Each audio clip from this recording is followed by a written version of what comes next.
Scary कहानी।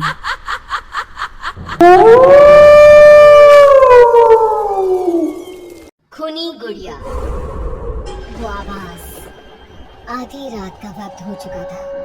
पड़ोस वाले घर से फिर से किसी बच्चे के रोने की आवाज सुनाई देने लगी और साथ में उसी घर में रहने वाली देवकी नाम की औरत की लोरी गाने की आवाज भी। ये आवाज सुनते ही राधिका डर से थर थर कांपने लगी। उसने जल्दी से गहरी नींद में सोए अपने पति केशव को जगाया। केशव उठो, देखो ना, फिर से किसी की लोरी गाने की आवाज आ रही है बाजू वाले घर से।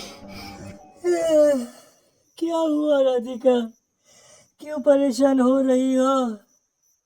अरे कोई आवाज नहीं आ रही है यार। लेकिन अभी बस 2 मिनट पहले तो देव की लोरी गा रही थी और एक बच्चा रो रहा था। अरे कोई मूवी देख रहा होगा, उसकी आवाज होगी।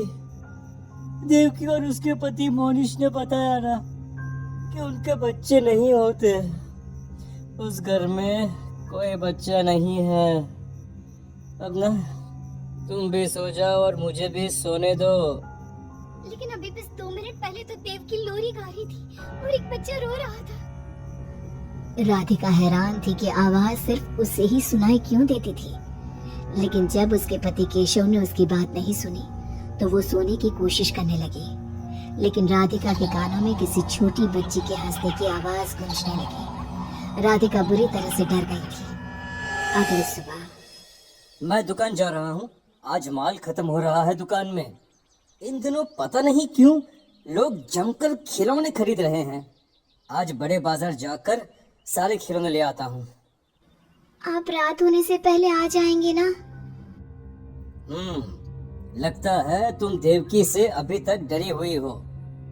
अच्छा ठीक है, देखो घर के पीछे वाली गैलरी में मत जाना, क्योंकि वहां से तुम्हें अक्सर देवकी नजर आती है और तुम ना फिर डर जाती हो। ठीक है केशव, मैं आज उधर जाऊंगी ही नहीं। जब भी उधर देखती हूँ कुछ डरावना ही नजर आता है। केशव दुकान चला जाता है। तभी अचानक राधिका को याद आता है कि घर की गैलरी में उसने कुछ कपड़े सुखाए थे। डरते हुए वो वहां जाती है। दूसरी तरफ देवकी की गैलरी नजर आती थी। राधिका जैसे ही कपड़े लेकर वापस आने को पलटती है, उसकी नजर सामने देवकी की गैलरी में पड़ी। वहां एक 4 साल की बच्ची खड़ी होकर उसे घूर रही थी। हे भगवान, ये कौन है? कौन है ये? मैं इससे पूछूं कि इसका नाम क्या है? हाँ, पूछ लेती हूँ, फिर केशव को बताऊंगी। वो मेरी बात पे भरोसा नहीं करते ना। बेटा, कौन हो तुम? हाँ, तुम्हारा नाम क्या है? गुड़िया। तभी अचानक वहां पर देवकी आती है और वो बच्ची गायब हो जाती है। क्या हुआ? आप किससे बात कर रही थी? वो यहाँ पे मैंने एक लड़की को देखा था। वो कौन थी? कहाँ गई वो अभी? कौन लड़की? मैंने कहा ना, मेरे घर में कोई बच्चा नहीं है। मैंने देखा था, वो यही थी। वो आपके पीछे कौन है? राधिका को फील होता है कि किसी ने उसे धीरे से पुकारा, आंटी। राधिका पलट कर देखती है तो वहां वो छोटी बच्ची खड़ी थी। राधिका चीख कर बेहोश हो जाती है। जब उसकी आंख खुलती है तो केशव उसके पास खड़ा था। क्या हुआ राधिका? राधिका, होश में हो? वो तो भला हो देवकी जी का, जिन्होंने तुम्हें बेहोश पड़ा देखकर मुझे कॉल कर दिया और मैं घर आ गया। तुम उस गैलरी में गई ही क्यों? केशव, वो लड़की यहाँ आ गई थी और वो देवकी, वो ठीक औरत नहीं है। तुम पागल हो गई हो राधिका।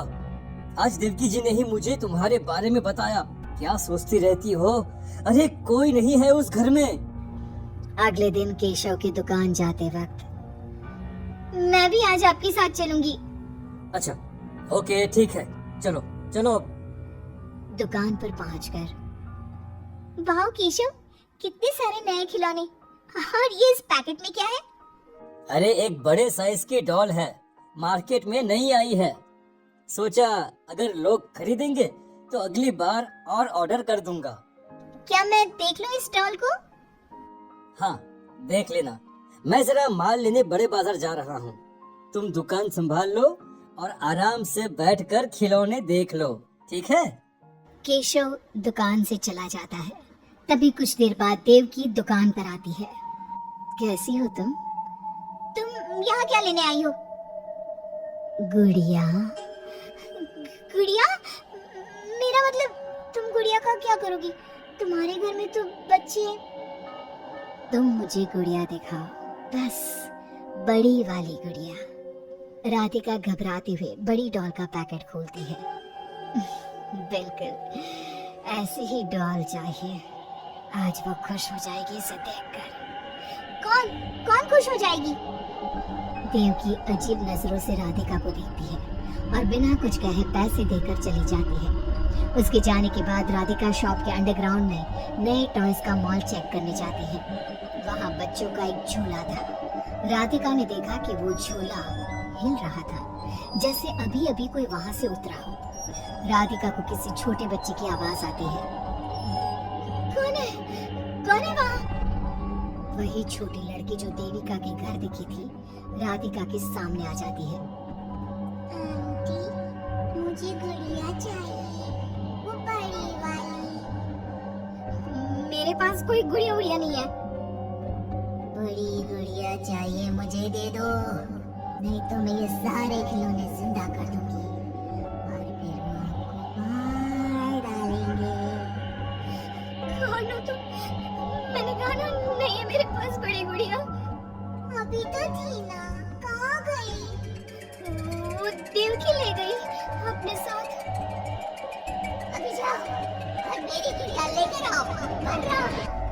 उस छोटी लड़की के नाखून बड़े हो जाते हैं और पैर उल्टे। वो बहुत ही खौफनाक दिखने लगती है। नहीं देखो, मैं अभी जाकर तुम्हारी गुड़िया लाती हूँ। तुम यहीं रुको। नहीं, मैं तुम्हारे साथ चलूंगी। कहीं तुम भाग गई तो? राधिका शॉप से निकलकर तेज स्पीड में सड़क पे चलने लगती है। उसने पलट के देखा तो वो लड़की साए की तरह उसका पीछा कर रही थी।